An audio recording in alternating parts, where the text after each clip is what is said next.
Missed an episode of your favorite podcast? Choose from over a decade of content in our archives, not just the latest episode. All free at gcnlive.com. This is your call to action. Get prepared, America. Economy, survival, energy, disasters. This is USAPrepares.com. Informative radio, educational radio. Interact now by emailing instructor@USAPrepares.com or text at 434-390-7953. Class, please take your seats. Now, your instructor, Vincent Finelli. Hello, everybody. Welcome to USAPrepares.com. This is Rich Scheben from OffGridMontana.com sitting in for Vincent Finelli for a segment or two. He called me a few minutes, just about 5 minutes ago. He told me that the electric co-op is trying to spray herbicide on the Finelli farm. And I am not joking. So I'm sure he'll give you more details and specificity when he comes back on the show shortly. So we have a lot to talk about today. There's just so much. 2 hours is never enough. I mean, just from the stuff I have on my desk and on my desktop on my PC, I can probably talk about very relevant economic reports and things that are actually quite satirical regarding all the crazy stuff going on in America. But what I want to start with is I love talking about Economic 101 because I think it's so important. And if people understood Economic 101, which I know more do every day, they'd realize that Trump inherited total sabotage, a total disaster. And we got to stop thinking about the left-right paradigm, which is very false and phony, and start thinking about the aristocracy creating the inequality and managing and controlling the serfs. And that's really what it is. And with the demographic, the debt, the credit collapse happening, the pensions that will never be covered, all the valuation headwinds is totally unsustainable. So I'm going to start with one article right here, and it's from Lance Roberts, who I really respect. He writes a lot of good stuff, has good advice. He's from realinvestmentadvice.com. I read probably about 40 to 50 different economists/traders on a pretty regular basis. But his article, and I'm sure you listeners have seen this in many different forms, it's titled "The Mirage That Will Be Q2 GDP." And I'm just going to go over a couple of charts, and he has three main points here, and I'm just going to quote him. The initial estimate is based on the collection of estimates from Wall Street economists. With no real data just yet, the initial estimate is just a guess. And he quotes the word guess. Second, the number is annualized, so a growth of 1% in the economy is reported as 4%. However, as we know from the first quarter, quarterly growth can vary widely in a given year. And third point he makes, and I'm really, this article goes into deep length, but I'm just trying to be specific and save time. Lastly, a one-quarter surge in economic growth doesn't make much difference in the long-term trajectory of economic growth, or in this case, ongoing weakness. And he shows a chart that basically shows economic growth by decade, and it really is on a downward slope. And then he has another chart right below that titled "Economic Prosperity Has Never Been So Poor," with a side note saying $33 trillion in bailouts and support, and this is all we got. And, there's so much, he talks about Japan, and I got a little side note about Japan that I haven't mentioned yet, but Japan, so many people compare our economy to Japan, where the BOJ is buying assets just like the Fed's buying assets, and there's collusion between all the big central banks, as we all know by this point. But think about what happened in 1989, folks. Look at the Japan Nikkei, basically it's their Dow. We say the Dow 30.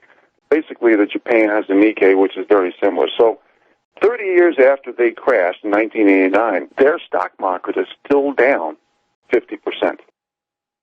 So with income and spending growth, which is also a chart on this report from Lance Roberts, shows consumer spending and personal income on the downslope.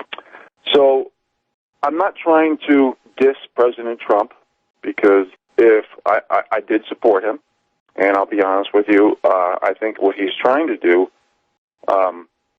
is a good thing, but I don't even know what could be happening. Are they trying to crash the system by raising interest rates into a recession? That's what happens every time post World War II. So I do not see things getting better, and that's why I talk about so many statistics and objective facts.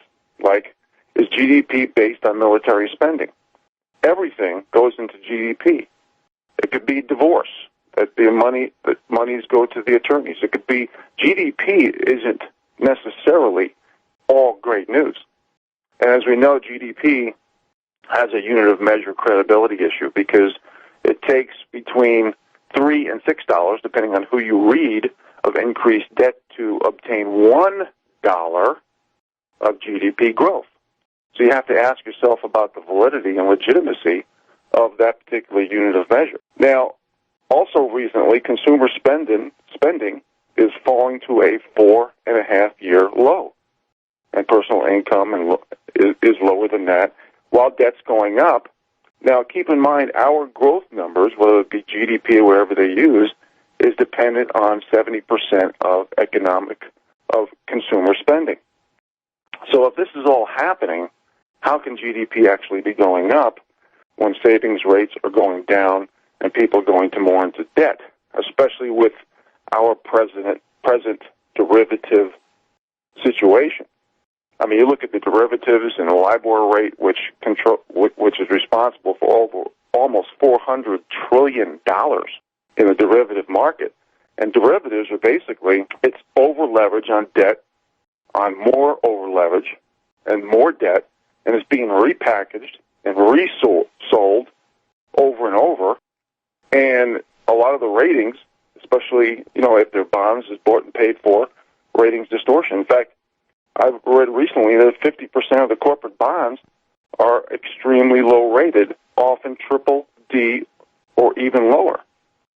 And that could be the first time in modern history that this has happened, which is pretty doggone scary for us being in an economic expansion. I agree. Oh, Vince, you're back.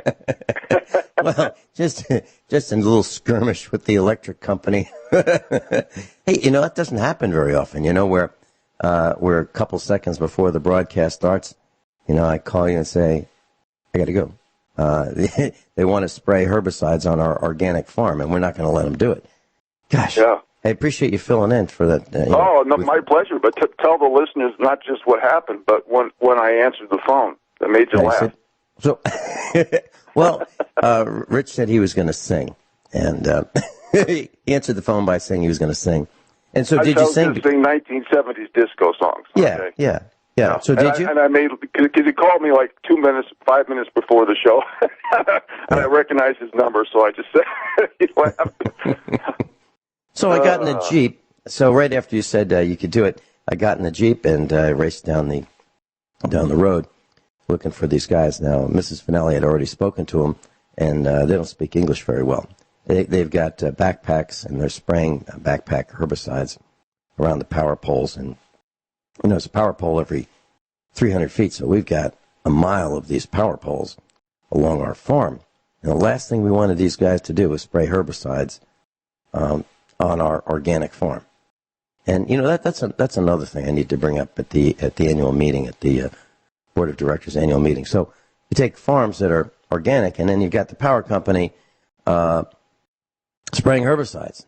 How does that work? And then you have another thing where the soil and water conservation guys that share an office with the USDA, they come out and say, hey, you know what?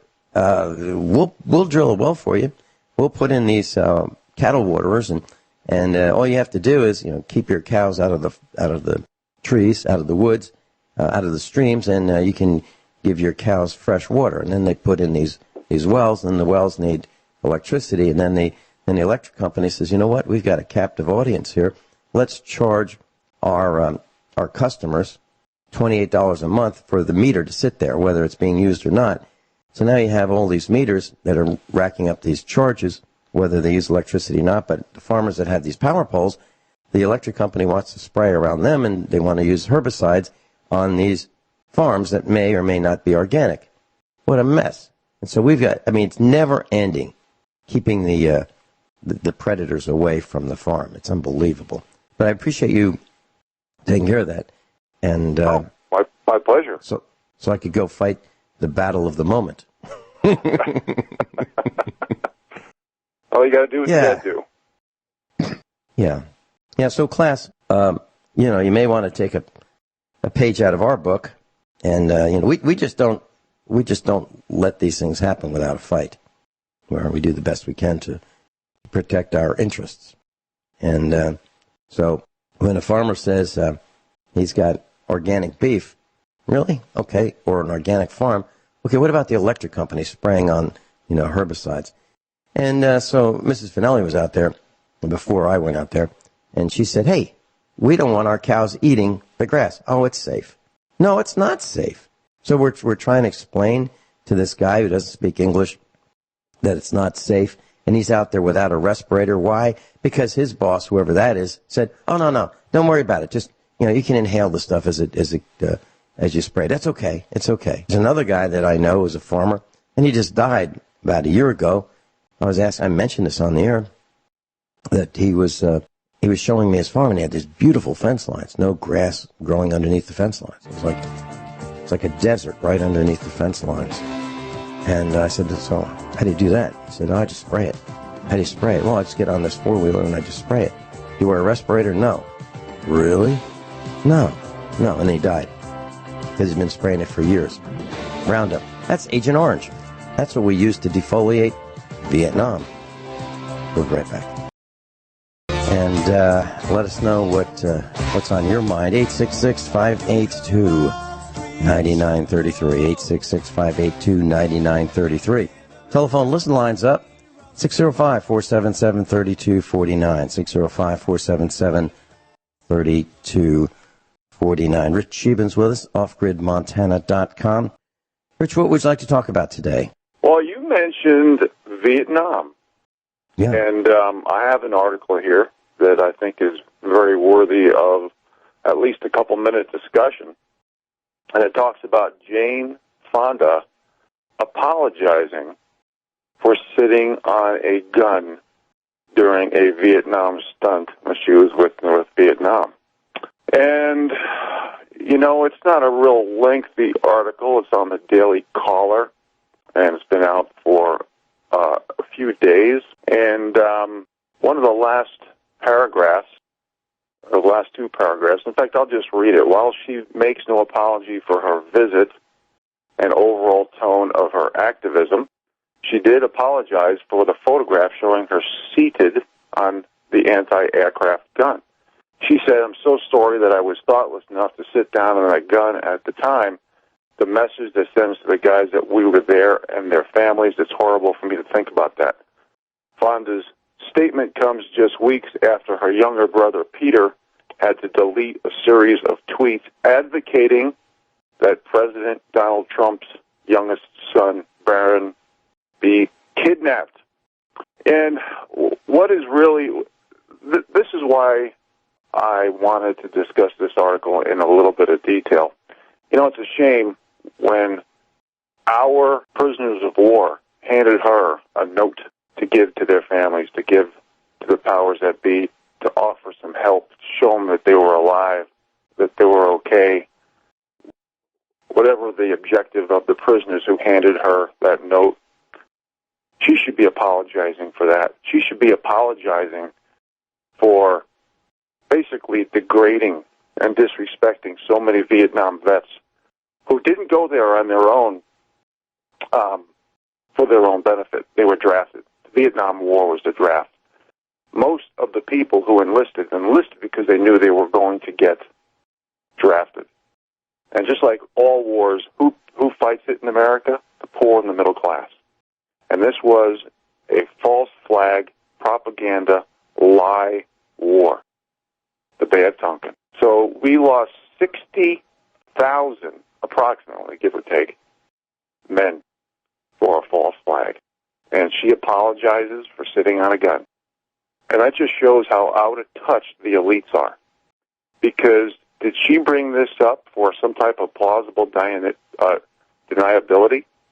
Did she bring this up that she apologized where most people probably didn't even read into the article? Oh, Jane Fonda apologized for the Vietnam War antics. But no, she didn't. Did she cover the elite, the powers that be, who created this war via false flag? Did she go there for a distraction so the war could continue while the power elite and the bankers and the hierarchy of the military-industrial complex profited? We all have to ask ourselves that question. And this shows how the powers that be are distracting, dumbing down, and dividing the American people by groups.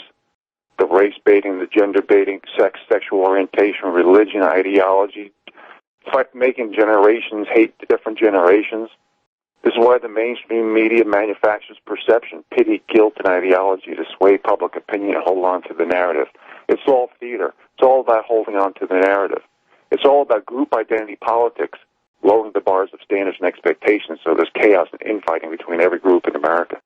Personally, I'm not a Vietnam vet, but if I was in the military, I would salute all these people for fighting a war that was created from false flags, lies, and propaganda. Vince? Yeah, we'll be right back. Rich Sheben's with us. OffGridMontana.com. Rich, when we come back, if you had $50 million, what would you do with it? I'd love to hear that answer. We'll be right back.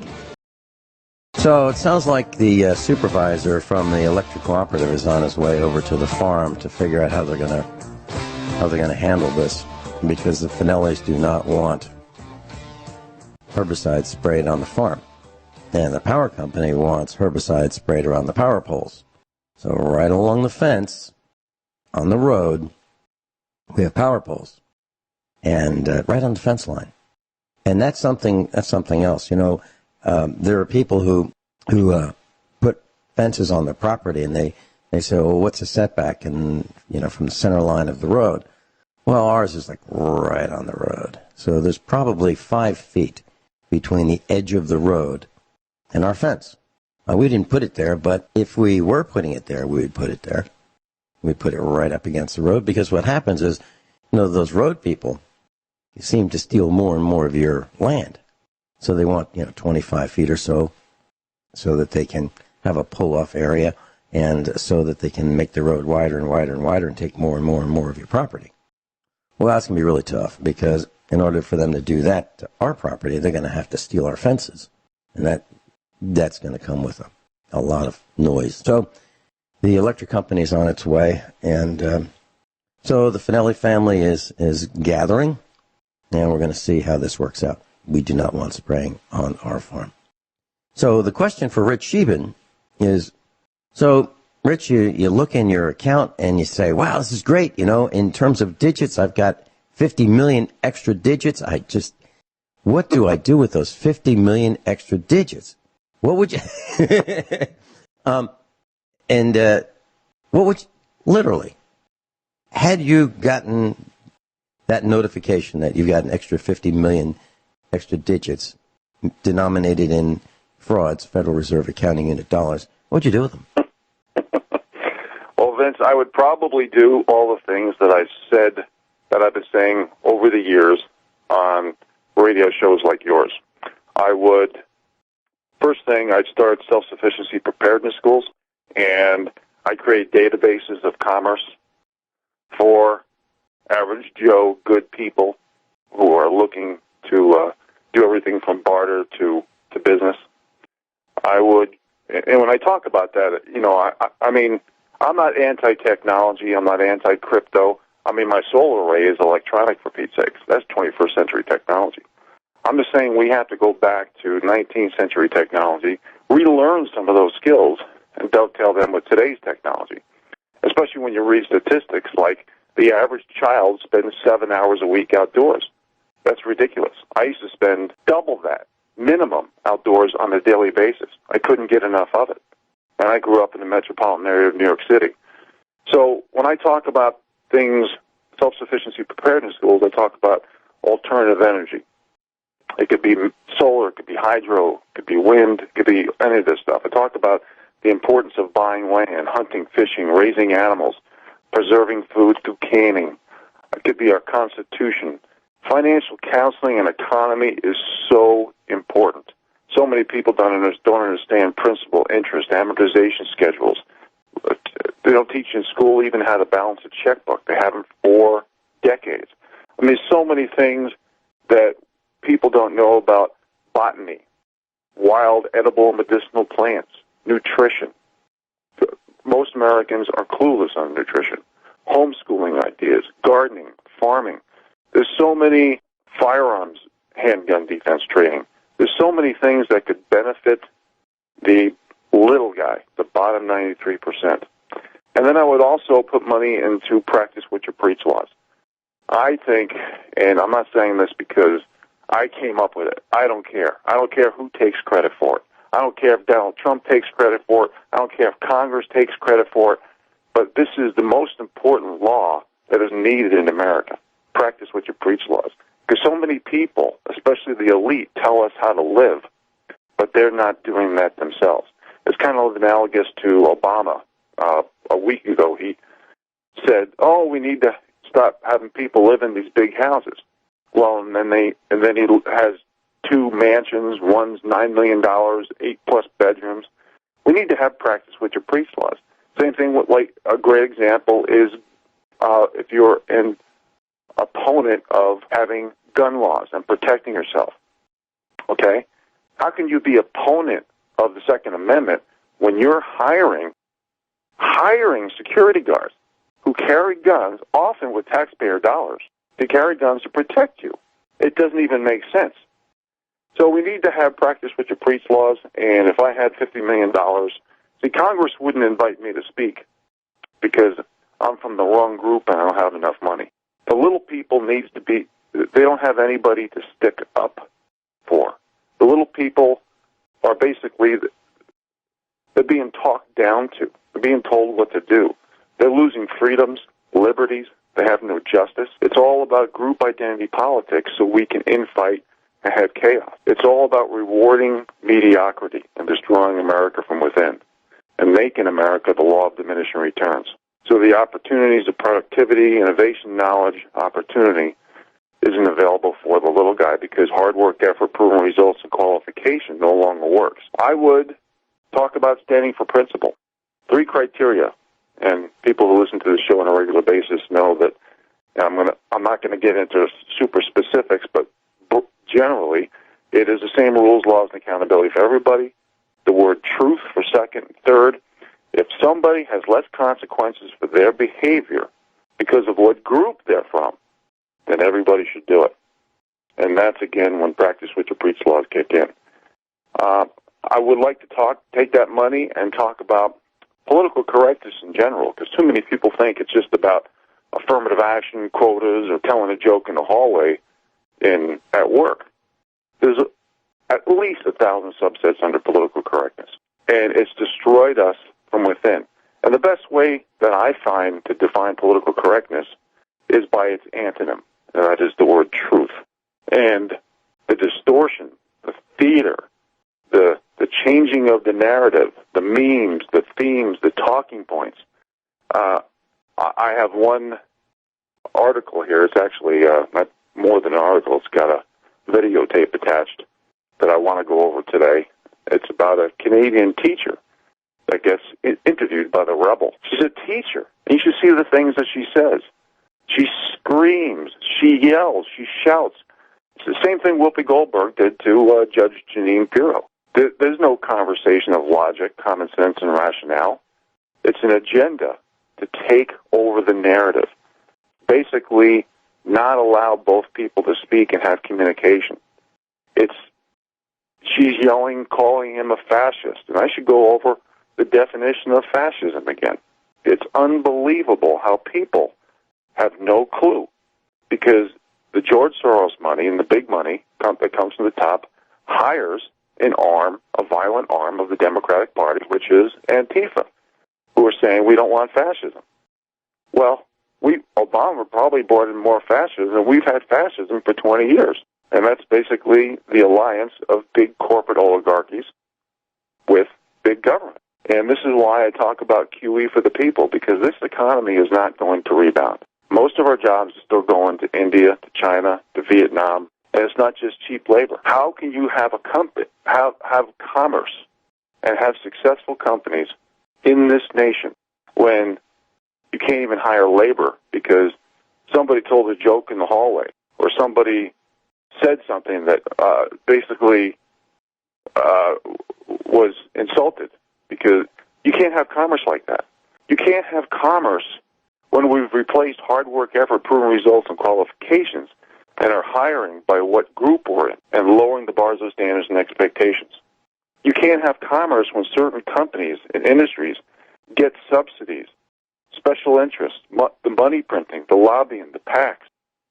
You can't have commerce when small and medium-sized businesses can't compete with that, especially with high minimum wage laws, because that basically eliminates small and medium-sized business.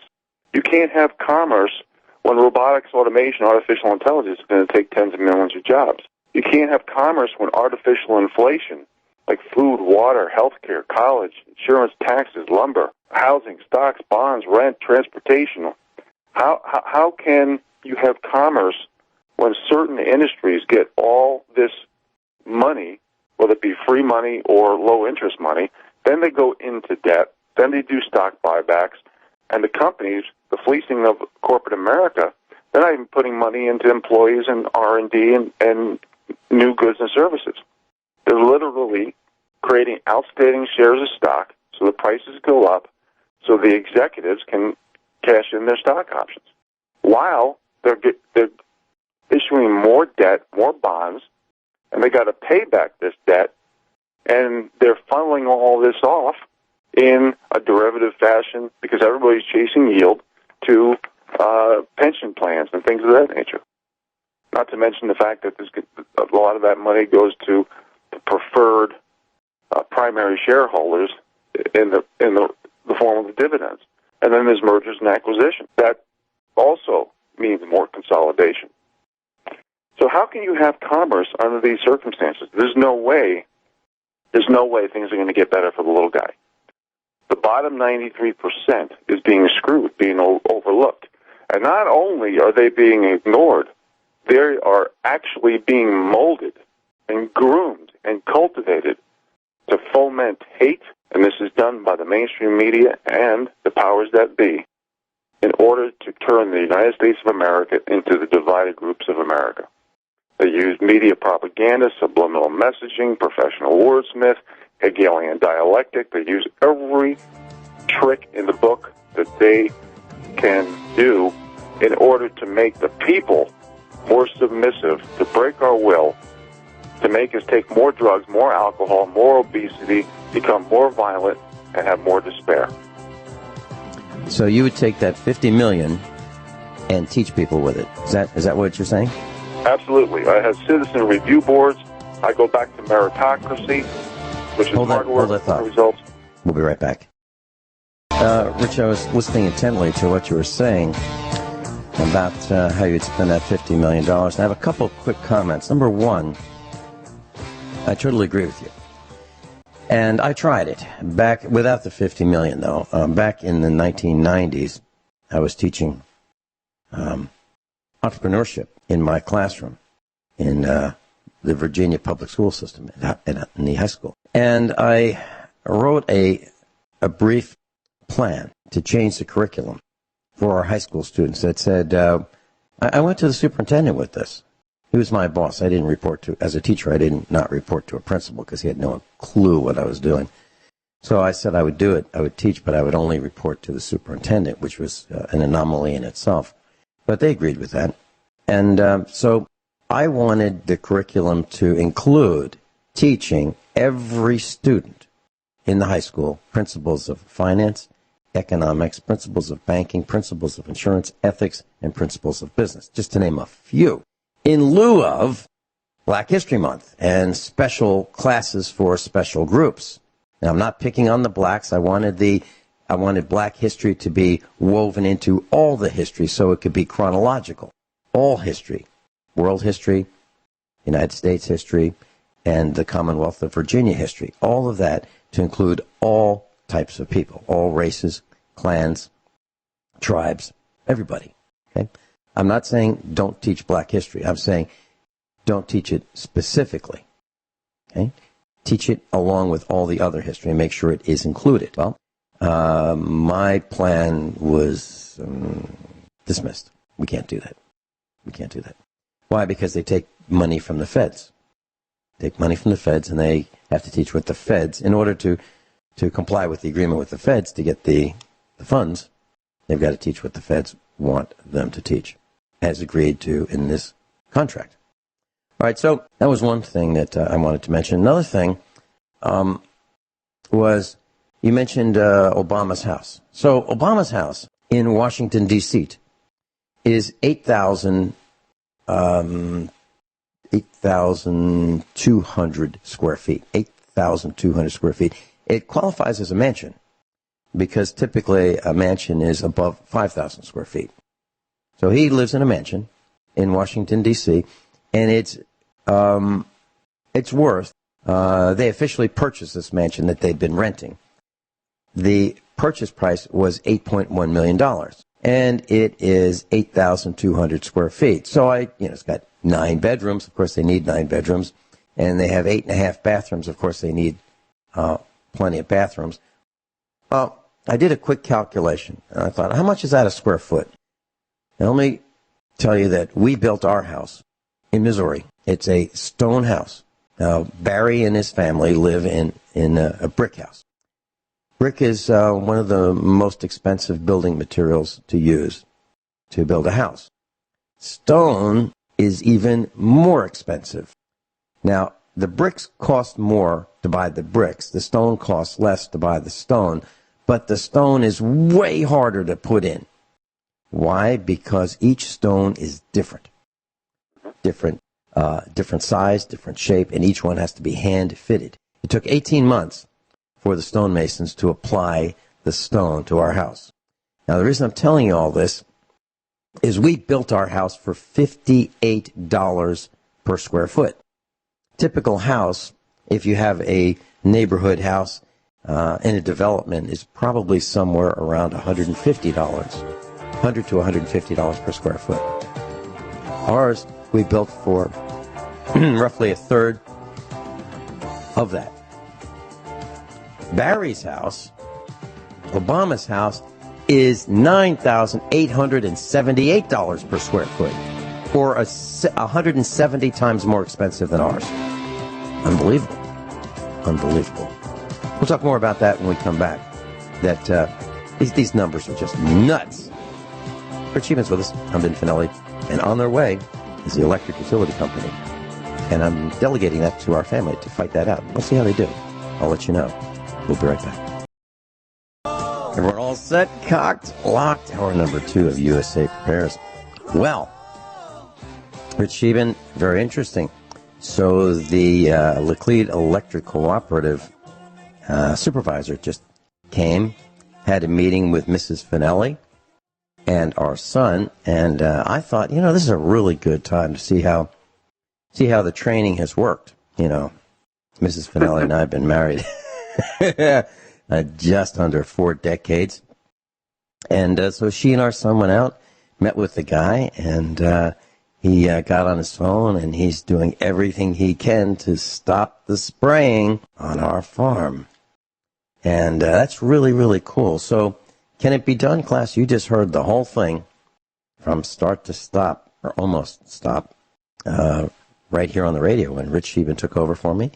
And we met with the guys, and they have orders to spray, and we have orders absolutely you will not spray.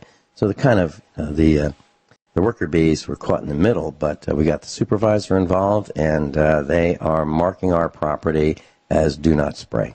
Pretty cool. So there you have it. It can be done, and you have influence, and I suggest you use it. So I mentioned Rich Scheben about the.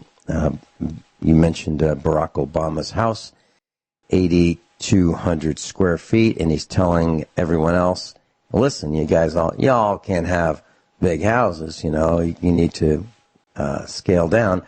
Or he's living in a bona fide mansion at the cost of just under $10,000 a square foot, whereas the average home in the United States is between, if you lived in a nice neighborhood, between $100 and $150 per square foot. And I mentioned that we built our house at $58 per square foot. You've been to our house, Rich Scheben. It's not falling down, is it? No. It's not bad for being in a white trash neighborhood. No, I'm just kidding. It's in great shape. You guys did a good job, and you have everything in order. The barn, the house, your pastures.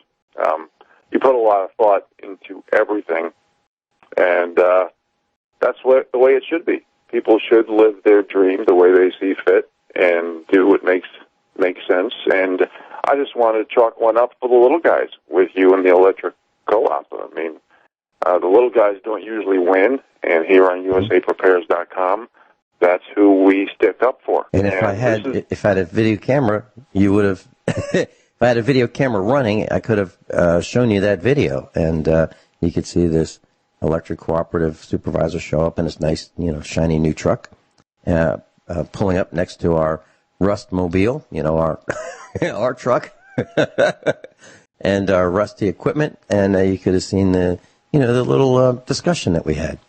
And I'm really, really delighted that our son first heard about this, and his response was, "Whoa, we've got an organic farm. They're not going to destroy our organic farm just because they feel like spraying." And class, that's a really good point.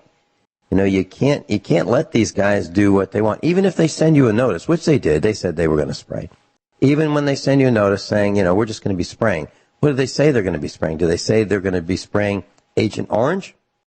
No. They just, it's safe. It's safe. Everybody knows it's safe. That's why people are dying that served in the Vietnam conflict, because they were sprayed with Agent Orange, a defoliant. Same kind of Roundup. We've got Senator Roy Blunt, Mr. Roundup. He's the guy that takes money from Monsanto and pushes through legislation that says Roundup is good, and you can't sue the Roundup guys. Roy Monsanto Blunt, U.S. Senator. And Congress protects them. And when a seed blows over and germinates on a neighboring property, that property owner gets sued for their patent. And it's the same thing if you get sprayed on your organic farm, Vince, and let's say you sell your beef to somebody and someone finds out that, a couple drops went over on your fence. Guess what? You lose any classification or any credibility saying that you have an organic farm. And that's the way it works. Nothing is for the benefit or protection or restitution of the little guy. So again, congratulations on having them not spray there. Mrs. Finelli and one of our boys and I were traveling in Springfield a few days ago, and there were these flashing lights up ahead on the right. And this is a 6-lane highway, and going around the outside of Springfield. And as we got closer, we saw what was going on. There were these MoDOT trucks, Missouri Department of Transportation. They were spraying. They were spraying with a power sprayer in this great big truck. And I'm not talking a pickup truck. I'm talking about halfway between the size of a pickup truck and a semi. Okay, that size truck. Huge tank, spraying with this nozzle like a fire hose almost. Well, it was a fire hose. They're spraying insecticide to kill the vegetation. along the highway, in a path maybe 30 feet wide with the sprayer. They're just spraying along, and, people are breathing the volatilization of these chemicals, the airborne particles of these herbicides as they travel down, and people are probably saying, geez, I wish those guys wouldn't slow down traffic, not giving any thought to what they're spraying. And then on the other side of the fence, this is one of those sound walls, where the sound bounces, hits the wall, and then goes over the wall about 1,000 feet away, and it makes it noisier 1,000 feet away from the fence than it would be if they didn't have the fence. Now, the thing to do would be to plant evergreen trees. No, but they use these concrete sound walls. Why? Probably because somebody got paid from the concrete company to make them concrete walls instead of somebody paying from the tree company to plant evergreens. So, the evergreens would, I think, do a much better job absorbing the sound of the vehicles going up and down the highway than reflecting the sound with a sound wall. But that's not what happens. Because why? Well, because logic doesn't always prevail. I think money prevails. Bribes prevail. And that's why we're so frustrated, because Rich, you and I were talking about something last night off air we were talking about the stock market and how it used to be that, it was semi-market oriented. Now it's all manipulated. And the little guys don't have a chance. And that's the problem. It's money that drives everything now. The sum of all individual greed is what makes probably almost all of our problems. If it weren't for individual greed being summed up worldwide, we wouldn't have anywhere near the problems we have today. A great example is all the insider selling that occurred with Zuckerberg when he sold billions of dollars before the crash last week. And I'm reading article after article after article with all the insider trading and all the insider selling that's going on right now. And this is why I talk about how the last 20 years we had a fascist system where the big corporate oligarchies and big government has created an alliance. Here's just one article right here from the Daily Caller I have in front of me, Vince. 8 blue states skimmed millions off Medicaid caregiver payments for big labor. And this was a July 26 article, so if the listeners are by their PC, they can follow along. And I'm just going to read a couple of paragraphs here real quick. 8 blue states skimmed nearly $150 million from Medicaid payments to caregivers in 2017 to cover the workers' agencies and dues to labor unions, according to the free market think tank, the Freedom Foundation. California, Connecticut, Illinois, Massachusetts, Minnesota, Oregon, Vermont, and Washington deducted the money from health care workers' paychecks for overseeing the elderly and disabled. In many cases, the workers were forced to pay dues to unions without the workers' approval. Another short paragraph here says, you, and this is in quotes, have the state working with the union to enable the coercive practices. Freedom Founder Director of Labor Maxford Nelson told the Washington Free Beacon, there's a lot of collusion going on between state and union officials. And the last sentence says unions have netted about $1.4 billion from Medicaid payments to health care providers since 2000, according to the Freedom Foundation. So, again, the little guy is always getting screwed. And it's up to us, the silent majority, to read up, to speak up, and to share information. The silent majority and small talk can no longer be sanctioned. And see, we don't get our talking points approved by the powers that be here on USA Prepares. What we do is look for ideas, solutions. We uncover the problem, and we create solutions for the little guy, because nobody does this. And this is why the powers that be are so active in group identity politics, because they want to insult the work ethic, the ability, and the intelligence of every group. What does that do? That foments hate. It doesn't create synergy. That's a divide and conquer strategy.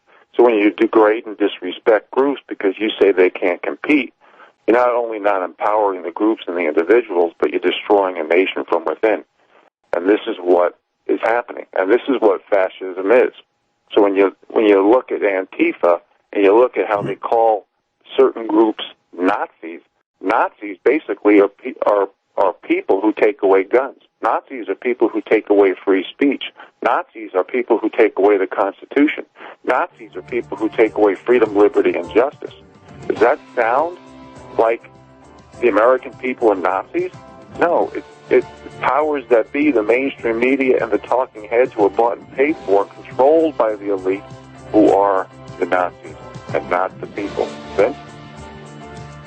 When we come back, Rich, let's talk about a Hellcat. Hellcat. Class, think about what is a Hellcat. So the word Hellcat, Hellcat. So what's a Hellcat?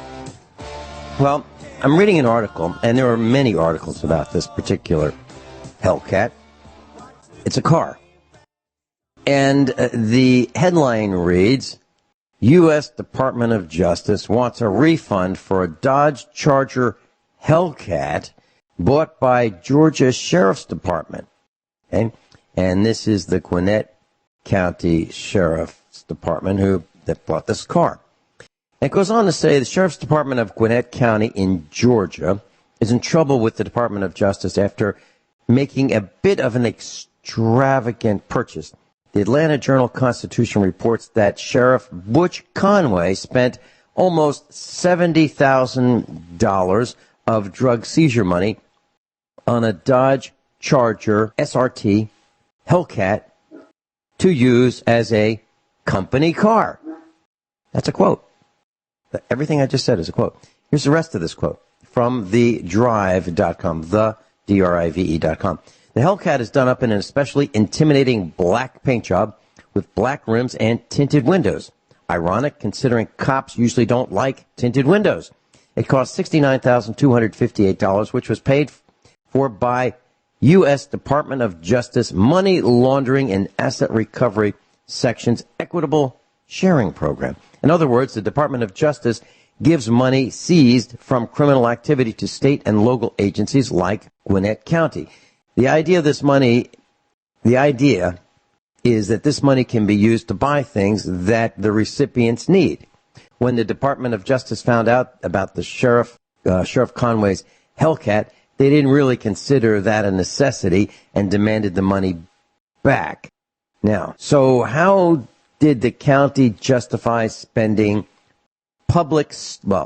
stolen money, in my terms, money stolen from drug dealers, if you will, on a 707 horsepower muscle car? They said the car would be used in its, quote, beat the heat, unquote, program, which somehow uses drag racing to spread the word that illegal street racing and distracted driving are bad. Goes on to say, how many of those don't text and drive bumper stickers could the county have bought with the Hellcat money? This is a 707 horsepower race car. SRT, the name Charger SRT, that stands for Street and Racing Technology. So the cops seem to like the Dodge Charger, and this particular sheriff is using this, as I read in other articles, he's using it to go back and forth to work. And now, think about this. So he's got this 707 horsepower race car. It goes 0 to 60 in 3.7 seconds.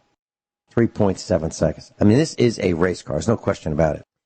And so, in my mind, I'm envisioning this sheriff pulling up to a traffic light, revving his engine, and looking at some young guy in his Mustang or Camaro or whatever he's got, maybe a rice burner, his loud muffler, and they're both revving their engines, and this sheriff is egging this guy on, which is called entrapment. Now, if they were out in the desert doing this, and there are only two of them, there'd be only two of them. But anywhere that this sheriff is racing around in Gwinnett County in his 707 horsepower race car, encouraging people to race around, I mean, why else would he have this thing? Okay. So when they do a traffic light, when there's an entrapment and a person races this Dodge Hellcat SRT, traffic light to traffic light, there are people on the left, people on the right, people in front, people in back. I mean, that's encouraging bad, dangerous, aggressive behavior. It's It's over the top. It's unacceptable. Just the thought of this is unacceptable. But that's what this sheriff is doing. Sheriff Conway, Gwinnett County, Georgia. That's what he's doing.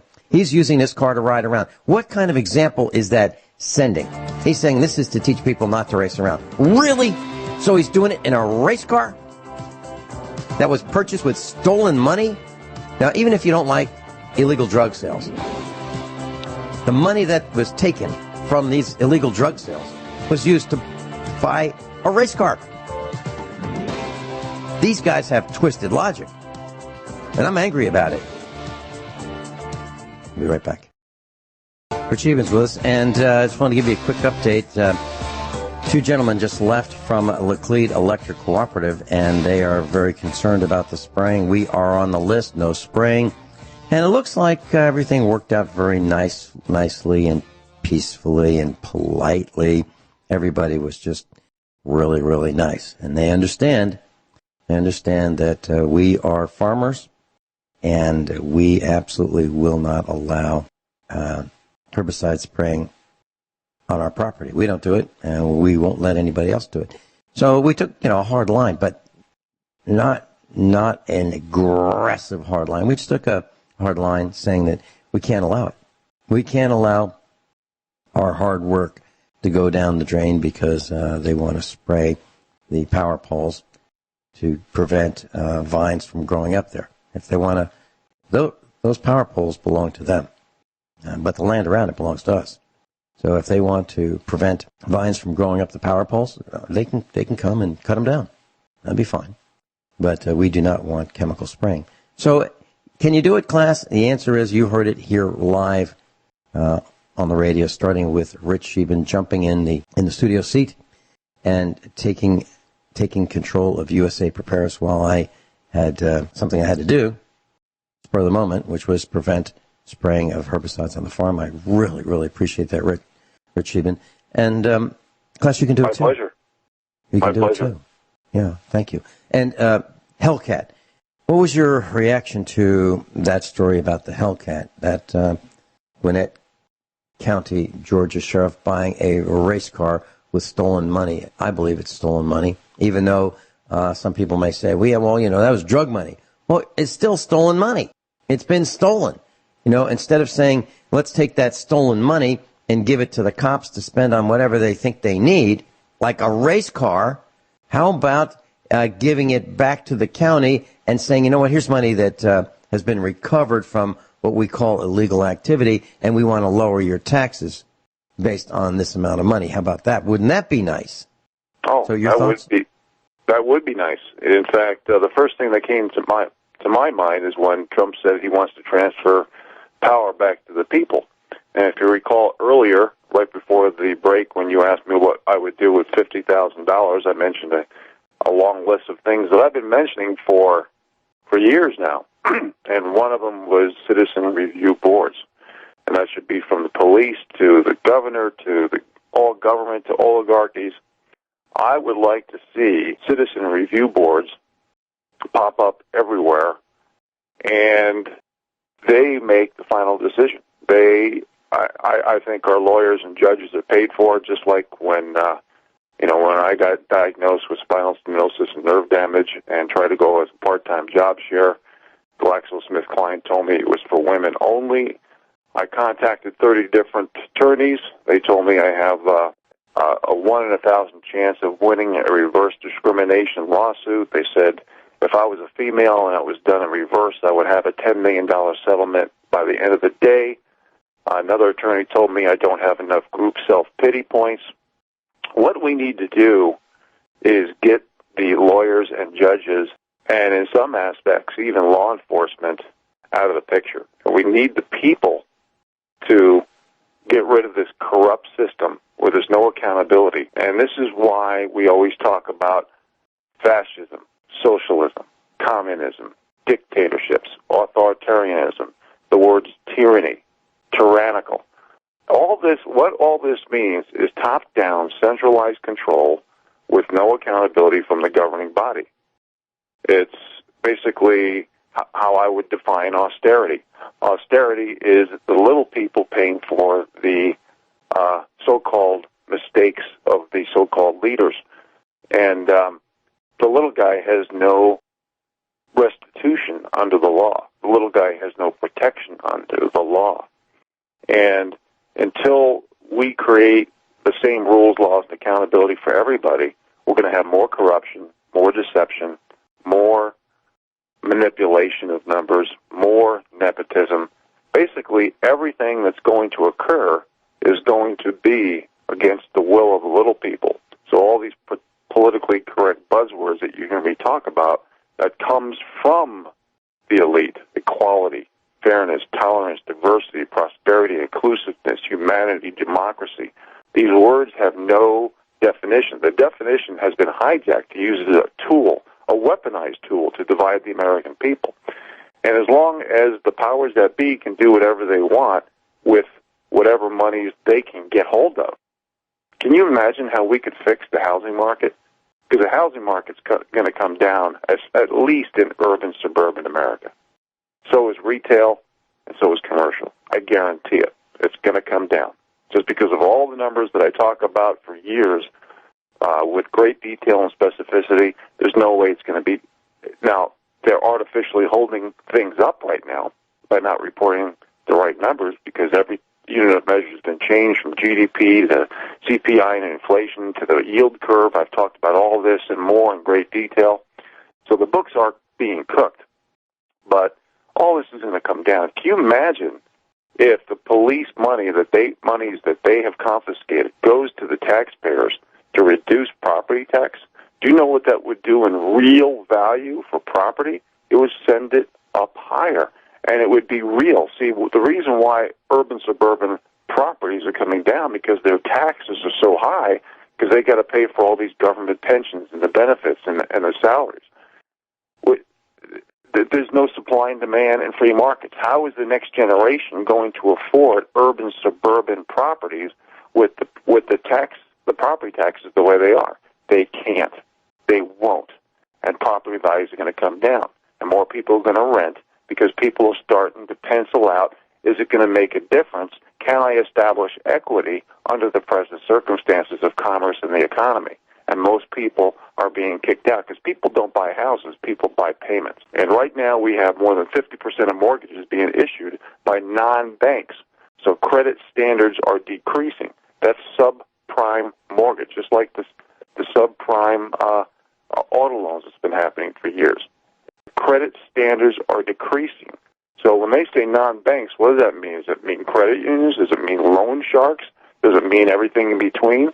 When you lower the bars of standards and expectations for getting a job and keeping a job, it metastasizes like a cancer to the rest of the economy and the country. And that is exactly what's been happening. I've been saying this for years, and that's why the powers that be want to get rid of meritocracy. They don't want hard work, effort, proven results, and qualifications or accountability. Heck no. They want to make their own rules. This is why we need citizen review boards. So, Vince, you asked me what comes to my mind. And as you know, I try very hard to create ideas and solutions, especially to protect the little guy, because he has no protection under the law, no restitution. The whole thing is a scam. Everything is phony, false, just like the left-right paradigm. It's all the aristocracy controlling the serfs. That's what it's about. And things have to change. Bottom line. Vince? So what would happen if Rich Scheben and Vincent Finelli were on a citizen review board and we were chatting about the Hellcat in Gwinnett County? Is there any way that you can see the result of this meeting of the Citizens Review Board talking about the Hellcat, this $69,000, almost just under $70,000 purchase of a street race car, actually a racetrack race car as well as a street race car, being purchased to ride around on the streets? Is there any way that we could say, you know what, actually, Sheriff had a really good idea. I think that was a good expenditure of $70,000. Is there any way that you can see that we could come out with that kind of a finding, that, yeah, he was right, he should have bought this? Oh, you're asking me? Well, the first thing that I would do is I would create the Citizen Review Board, and I get everybody's feedback. And then what I do is I would do everything in my power to create public meetings and have comments already pre-registered with the name on what they think. And I mentioned some of those comments to the public. See, what the powers that be do is when they have these meetings, they give the speaker, the public, 2 minutes to talk. You can't even create a context, never mind a question, in 2 minutes. So I would put more time into the public doing their homework, let this information out, let the public digest this, let them talk about it, because silence equals consent, folks. The last thing we need right now is silence. We need accountability. We need common sense. We need logic. We need rationale. We need foresight and forward thinking. And the public doesn't have those advantages because the powers that be, they get money, they take money, they do whatever they want, just like the Montana Department of Revenue when they came all over northwest Montana and to my cabin and said I had 2 finished bathrooms and a finished basement, among other amenities which I didn't have, and I called them on it. And granted, they only reduced my property taxes by $195, but they practice what the governments are doing now is practicing fraud. And the little people have no restitution. And the governments and the big corporate oligarchies have created an alliance with all the examples that are given today and over the years. And the small and medium-sized business cannot compete against this corruption. So citizen review boards in every aspect, from police to all levels of government to the oligarchies, I think, and when I talk about, and I've done this on this show many times, I talked about QE or quantitative easing for the people, because when they've done for the last 10 years, QE, 95% of that money goes to the top 1 to 7%, and the great majority goes to the top 1 to 2%. So when you push a button and you create money out of thin air, it doesn't go to the people. It goes to the super wealthy, who are super wealthy in the beginning. The people need more than concessions. The people need to be part of review boards and society and the government and the oligarchies. The corruption has to stop. Vince? Yeah, absolutely. We'll be right back. 2 short commercial announcements. Rich Scheben, Off-Grid, Montana. I don't post as many articles as I'd like to on the website, but I couldn't resist. Rich, you mentioned 2 minutes. You get 2 minutes to speak, and that's what they're going to give me to speak before the board of directors in order to sway people to vote for someone reasonable who won't raise the rates. And speaking of me, so I went to the LacledeElectric.com website, LACLEDE, and there's a link on our website, USA Prepares front page. And there's a picture of the annual meeting. Line 1, it says Laclede Electric Cooperative. Okay. Line 2, it says the annual meeting. Bring your kids, they call them kids, bring your kids for a chance to win a Walmart gift card. Bring your kids for a chance to win a Walmart gift card. And they have these children sitting on the floor, I believe at the Cowan Civic Center where we had our expo, and they all have these facsimiles of hard hats, these yellow hard hats, and they've got, I believe, what looks like the logo saying Laclede, and they're all sitting there, and they're sticking out their tongues. So you have these young children, elementary school children, sitting on the floor, sticking out their tongues, and then someone at Laclede Electric took their picture and decided that that's what they should post as the picture to represent the annual meeting to elect the board of directors. These young children with their fingers in their mouth, separating their lips as far as they can, sticking out their tongues, looking perfectly ridiculous. So, what does Vinny do? He puts a post on the website, and he titles it Laclede Electric Cooperative Annual Meeting, Board of Directors, picture of children sticking out their tongues. This is nuts. Now, how do we get to the point where we've got an annual board of directors meeting and the picture that is used on their website, not mine, their website, shows children sticking out their tongues? A lot of them, not just one anomaly. I'm talking about a whole group of children sticking out their tongues. So this is America. This is as stupid as we could possibly be.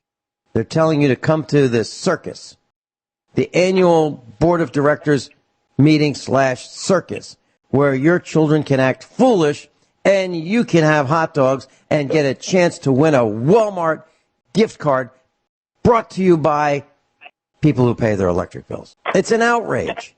What the heck are we doing giving out prizes? They give out televisions. They give out, hey, if you are X number of years old and your birthday is this year, we're going to give you $70 or some amount of money like that, just because your birthday happens to be at the number that coincides with how many years the corporation known as Laclede Electric has been in business. Yeah, I think it's great to be 70 years old. Wonderful. But that doesn't mean I deserve a gift card just because that's the number of birthdays I've had. Think about this. That's what's going on. We are buying votes, and I don't see any other way of describing it. It's not necessary. Now, if we want to give money to people who flat out can't pay their electric bill and they're going to freeze in the winter or die of overheat in the summer because they can't pay their electric bill, and we go out and make sure they're not wasting electricity, if we want to help some people like that, I can understand it. But I can't understand just because you have a birthday that coincides with the number of years we've been in business and giving you a gift card against your electric bill for that. That's crazy. I really mean that. Rich Shealy, have I lost my mind? No, I can tell you mean it. But you know, I can expand on what you just said. It's also part of the lowering of the bars of standards and expectations for a job, and they're grooming the people, not just the kids, but the people looking at it, to be desensitized, and it's a distraction. It's part of the PR theater. Part of the bread and circus. Come to the meeting. More bread and circus.